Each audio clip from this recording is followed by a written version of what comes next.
আচ্ছা, আমাদের হার্ট যখন পাম্প করে অর্থাৎ যখন কাজ করে তখন এখানে কিছু স্নায়ু এখানে ইনভলভ হয় এবং ওদের ওই সংকোচন প্রসারণের যে কার্যকারিতা সেটা স্নায়ু দ্বারা নিয়ন্ত্রিত হয়।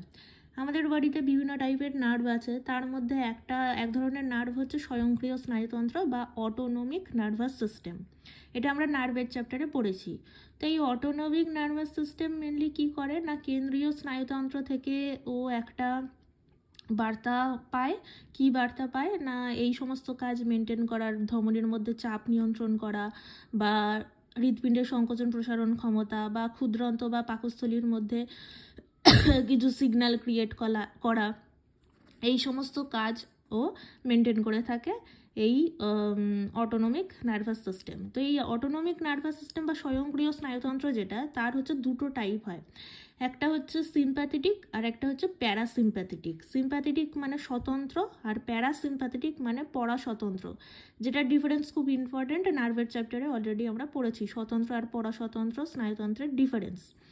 আচ্ছা, তো এখানে স্বতন্ত্র মানে যে সমবেদী যে স্নায়ুতন্ত্র আছে সেটা কি করে, আমাদের যে হার্টবিট আছে সেটাকে বাড়িয়ে দেয়।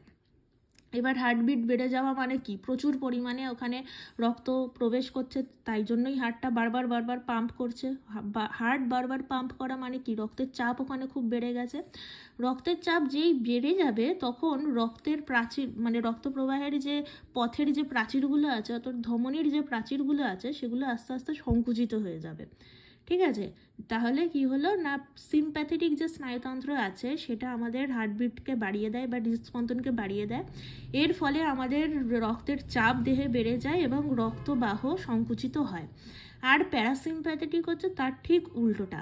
প্যারাসিম্প্যাথেটিক মানে হচ্ছে যেটাকে বাংলায় পরাস্বতন্ত্র বা পরা সমবেদী এরকম বলা হয়। তো প্যারাসিম্প্যাথেটিক কি করা হয়, ও স্নায়ু হৃদস্পন্দনের হারটাকে কমিয়ে দেয়, স্লো করে দেয়। এর ফলে রক্তচাপ কমে যায় এবং ধমনী প্রসারিত অবস্থাতে থাকতে পারে। তাহলে রক্ত যখন বেড়ে যাচ্ছে, রক্তের চাপ যখন বেড়ে যাচ্ছে তখন রক্তবাহ সংকুচিত হচ্ছে, আর রক্তের চাপ যখন কমে যাচ্ছে তখন হৃদস্পন্দনের হারও কমে যাচ্ছে। তা আমাদের বডিতে বিভিন্ন টাইপের ব্যারো রিসেপ্টর আছে। ব্যারো রিসেপ্টর মানে হচ্ছে এই গ্রাহকগুলো বা রিসেপ্টরগুলোর প্রধান কাজ হচ্ছে এই রক্তের চাপ যখন বেড়ে যাবে সেগুলোকে নিয়ন্ত্রণ করা।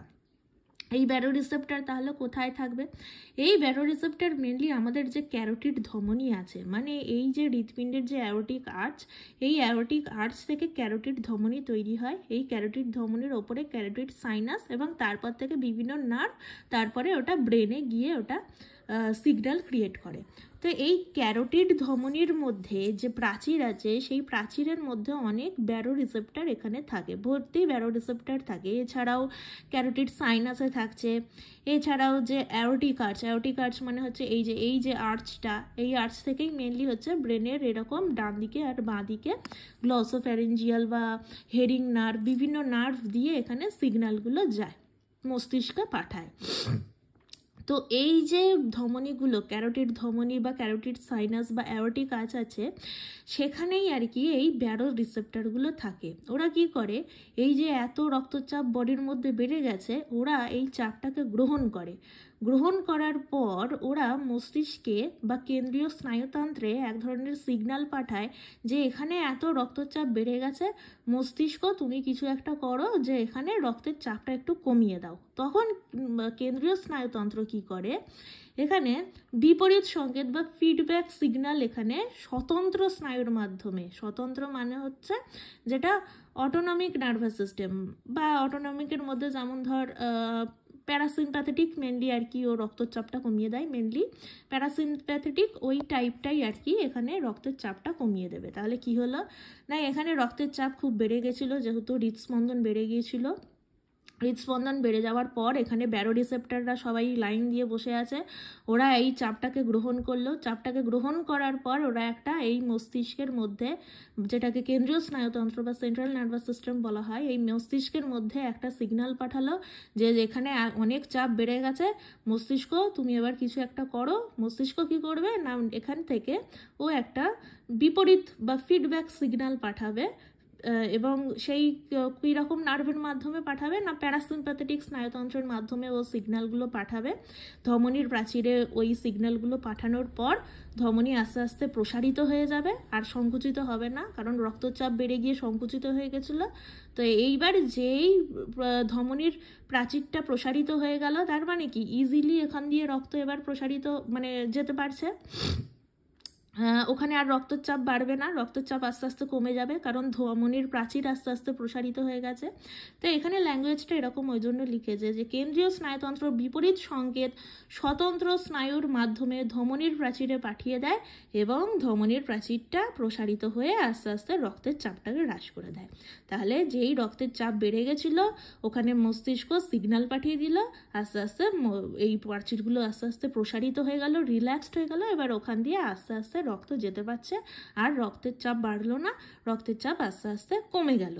তো এই সমস্ত প্রসেস করার জন্য বিভিন্ন টাইপের নার্ভ এখানে ইনভলভ। যেমন দেখ এখানে ক্যারোটিড সাইনাস থেকে এখানে হেরিং নার্ভ বেরিয়েছে, তাই তো? হেরিং নার্ভ থেকে আবার গ্লসোফ্যারিঞ্জিয়াল নার্ভ বেরিয়েছে। এখানে আরেকটা নার্ভ থাকে যেটা হচ্ছে ভেগাস নার্ভ, অ্যারোটিক আর্চ থেকেই থাকে আর কি ভেগাস নার্ভ।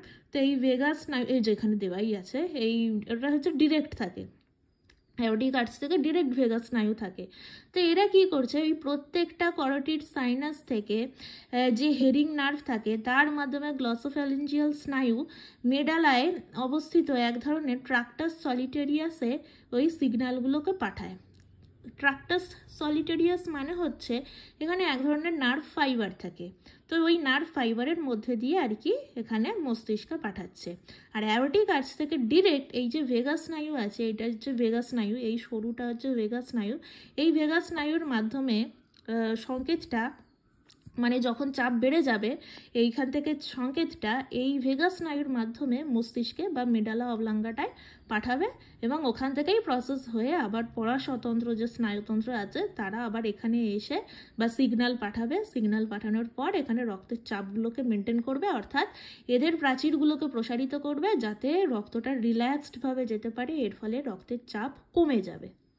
এইভাবেই আর কি এই সমস্ত স্নায়ুগুলো অর্থাৎ glossopharyngeal nerve, Hering nerve, vagus nerve, এই সমস্ত নার্ভগুলো আর কি এই ব্যারো রিসেপ্টরের মাধ্যমে, যেটা কি না কোথায় অবস্থিত না এই ধমনীর মধ্যে, কীরকম ধমনী না ক্যারোটিড ধমনী, ক্যারোটিড ধমনীর মধ্যে বা এই অ্যারোটিক আর্চের মধ্যে এইখানে ব্যারো রিসেপ্টরের মাধ্যমে ওরা রক্তচাপটাকে আস্তে আস্তে হ্রাস করে দেয়।